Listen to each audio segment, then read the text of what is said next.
Hi అండి. ఈ వీడియోలో అయితే మనం Vivo V29 Pro రీసెంట్‌గా లాంచ్ అయింది కదా! దీని గురించి ఫుల్ డీటెయిల్స్ అయితే తెలుసుకోవచ్చు. ఇందులో మనకి 2 కలర్స్ అనేవి అవైలబిలిటీగా ఉన్నాయి. ఒకటి వచ్చి బ్లూ కలర్, ఇంకోటి వచ్చి బ్లాక్ కలర్. ఇందులో మెయిన్‌లీ ఈ సీరీస్‌కి బ్లూ కలర్ చాలా హైలైట్ అని చెప్పుకోవాలి. ఇంకా బిల్డ్ క్వాలిటీ కనుక మనం చూసుకున్నట్లయితే ఇది మనకి బ్యాక్ సైడ్ నుంచి మనకి ప్లాస్టిక్ ఫ్రేమ్, బట్ సైడ్ కూడా మనకి ప్లాస్టిక్ ఫ్రేమ్‌తో రావడం జరుగుతుంది. ఇంకా మొబైల్ వెయిట్ కనుక మనం చూసుకున్నట్లయితే 188 గ్రామ్స్ అనేది ఈ మొబైల్ ఉండడం జరుగుతుంది. ఇందులో మనం డ్యూయల్ సిమ్ అనేది యూజ్ చేసుకోవచ్చు. మెమరీ కార్డ్ స్లాట్ అనేది ఇందులో అవైలబిలిటీ ఉండదు. అదేవిధంగా డిస్‌ప్లే గనుక మనం చూసుకున్నట్లయితే ఇది అమోలెడ్ డిస్‌ప్లేతో రావడం జరుగుతుంది. 120 హెర్ట్జ్ రిఫ్రెష్ రేట్ తోటి. మనకి HDR10+ సపోర్ట్ అనేది ఇందులో అయితే ఉంది. ఇది డిస్‌ప్లే సైజ్ వచ్చి 6.78 ఇంచెస్ డిస్‌ప్లే సైజ్‌తో రావడం జరుగుతుంది. అదేవిధంగా రిజల్యూషన్ మనం చూసుకున్నట్లయితే 2800 ఇంటూ 1260 రిజల్యూషన్‌తో రావడం జరుగుతుంది. Full HD plus. అదేవిధంగా ఇది 3D కర్వ్ డిజైన్‌తో రావడం జరుగుతుంది. ఇది మనకి 1.5K రిజల్యూషన్‌తో రావడం జరుగుతుంది. ఇంకా ఆండ్రాయిడ్ కనుక మనం చూసుకున్నట్లయితే ఇది ఆండ్రాయిడ్ 13తో రావడం జరుగుతుంది. అదేవిధంగా ఫన్ టచ్ 13తో ఇది రావడం జరుగుతుంది. ఇది వచ్చి మనకి 2 years Android updates and 3 years security updates అయితే వీళ్ళైతే ప్రొవైడ్ చేయడం జరుగుతుంది. ఇంకా చిప్‌సెట్ మెయిన్‌లీ ప్రాసెసర్ కనుక మనం చూసుకున్నట్లయితే ఇది మనకి మీడియాటెక్ డైమెన్సిటీ 8200 ప్రాసెసర్ రావడం జరుగుతుంది. ఇది 4 నానోమీటర్ ప్రాసెసర్. మనకి రఫ్ అండ్ టఫ్ గేమింగ్ కావచ్చు, చాలా యూజింగ్‌కి చాలా బెటర్‌గా ఉంటుంది. మీడియం గేమింగ్ కావచ్చు.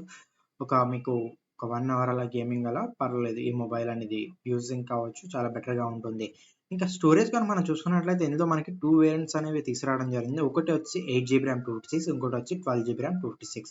ఇవి 2 కూడా మనకి ఇందులో అయితే అవైలబిలిటీ ఉంటాయి. 8 జీబీ ర్యామ్ 256 అయితే మనకి 39,999 పడడం జరుగుతుంది. అదేవిధంగా 12 జీబీ ర్యామ్ 256 చూసుకున్నట్లయితే 42,999 అయితే ప్రైస్ పడడం జరుగుతుంది.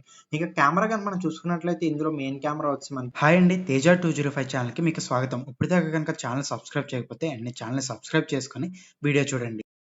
50 ఎంపీ మెయిన్ కెమెరా రావడం జరుగుతుంది. ఇది సోనీ సెన్సార్‌తో రావడం జరుగుతుంది. ఓఎస్ సపోర్ట్‌తో ఆప్టికల్ ఇమేజ్ స్టెబిలైజేషన్ అనేది ఇందులో మనకి ప్రొవైడ్ చేయడం జరిగింది. అదేవిధంగా సెకండరీ కెమెరా 12 ఎంపీ టెలిఫోటో లెన్స్‌తో రావడం జరుగుతుంది. 2x ఆప్టికల్ జూమింగ్ తోటి.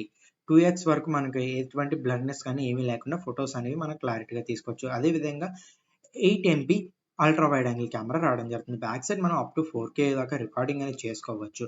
బ్యాక్ సైడ్ రింగ్ లైట్ ఏదైతే ఉందో ఇది మనకి ఈ సీరీస్ అనేది చాలా సక్సెస్‌ఫుల్ సీరీస్ అని చెప్పుకోవచ్చు. VA సీరీస్‌లో ఇది. ఈ రింగ్ లైట్ ఏదైతే ఉందో ఇందులో మనకి కలర్ చేంజింగ్ ఆప్షన్ అనేది ప్రొవైడ్ చేశారు. అంటే మన క్లైమేట్ బట్టి అక్కడ కలర్స్ బట్టి మనం ఏ కలర్ కావాలంటే డార్క్ లైట్ కావాలంటే లైట్‌లో మనం ఈ లైట్‌ని అనేది మనం కలర్ చేంజింగ్ అనేది చేసుకోవచ్చు ఇందులో. అదేవిధంగా ఇంకా ఫ్రంట్ కనుక మనం చూసినట్లయితే ఫ్రంట్ కూడా 50 ఎంపీ కెమెరా ఇవ్వడం జరిగింది. 2.0 అపర్చర్‌తో వైడ్ యాంగిల్ కెమెరా. ఫ్రంట్ కూడా మనం 4K వీడియో రికార్డింగ్ అనేది ఈ మొబైల్‌లో చేసుకోవచ్చు. ఫ్రంట్ సెల్ఫీ కెమెరా 50 ఎంపీ అయితే వేరే ఏ మొబైల్‌లో లేదు. ప్లస్ ఓన్లీ వివో వాళ్ళు మాత్రం కంటిన్యూ‌గా 50 ఎంపీ కెమెరా అనేది తీసుకురావడం జరుగుతుంది. ఫ్రంట్ సెల్ఫీ కెమెరా మీకు హై క్వాలిటీ, హై పోర్ట్రేట్స్ కావచ్చు. కెమెరాలో అయితే వి సిరీస్ అయితే మీరు చూసుకోక్కర్లేదు. చాలా క్వాలిటీగా ఉంటాయి కెమెరాస్ అనేవి. ఇంకా సౌండ్ గురించి చూసుకుంటే ఇందులో మనకి సింగిల్ స్పీకర్ అనేది ప్రొవైడ్ చేయడం జరిగింది. కింద ఏదైతే ఉందో ఇది సింగిల్ స్పీకర్‌తో రావడం జరుగుతుంది. ఇందులో 3.5 జాక్ అయితే మనకి ప్రొవైడ్ చేయడం లేదు. ఇంకా వైఫై వెర్షన్ గనుక చూసుకున్నట్లయితే ఇది వచ్చి మనకి వైఫై వెర్షన్ 5G వెర్షన్ కూడా మనకి ఇందులో రావడం జరుగుతుంది. బ్లూటూత్ వెర్షన్ 5.3 వెర్షన్‌తో రావడం జరుగుతుంది. ఇందులో మనకి NFC రేడియో సపోర్ట్ అయితే ఇందులో అయితే ప్రొవైడ్ చేయడం లేదు. మనకి 2.0 ఓటీజీ సపోర్ట్ అయితే వీళ్ళు ప్రొవైడ్ చేయడం అయితే జరుగుతుంది. అదేవిధంగా మనకి ఇది వచ్చి ఇన్ డిస్‌ప్లే ఫింగర్ ప్రింట్ సెన్సార్‌తో రావడం జరుగుతుంది. ఇది వచ్చి బ్యాటరీ కనుక మనం చూస్తున్నట్లయితే 4600 బ్యాటరీ రావడం జరుగుతుంది. ఇది వీళ్ళు అడ్వర్టైజ్ చేయడం జరిగితే 80 వాట్స్ ఫాస్ట్ ఛార్జింగ్ అయితే ఇవ్వడం జరుగుతుంది. 1-50% అనేది 18 మినిట్స్‌లో ఛార్జ్ అవుతదని అయితే వీళ్ళు చెప్పడం అయితే జరుగుతుంది. ఓకే ఫ్రెండ్స్, వీడియో గనుక నచ్చినట్లయితే లైక్ చేయండి. ఇలాంటి లేటెస్ట్ వీడియోస్ మీకు కావాలనుకుంటే ఛానెల్‌ని సబ్స్క్రైబ్ చేసుకొని బెల్ ఐకాన్ కనుక యాక్టివేట్ చేసుకున్నట్లయితే నేను చేసే లేటెస్ట్ వీడియోస్ మీరు మిస్ అవ్వకుండా ఉండడానికి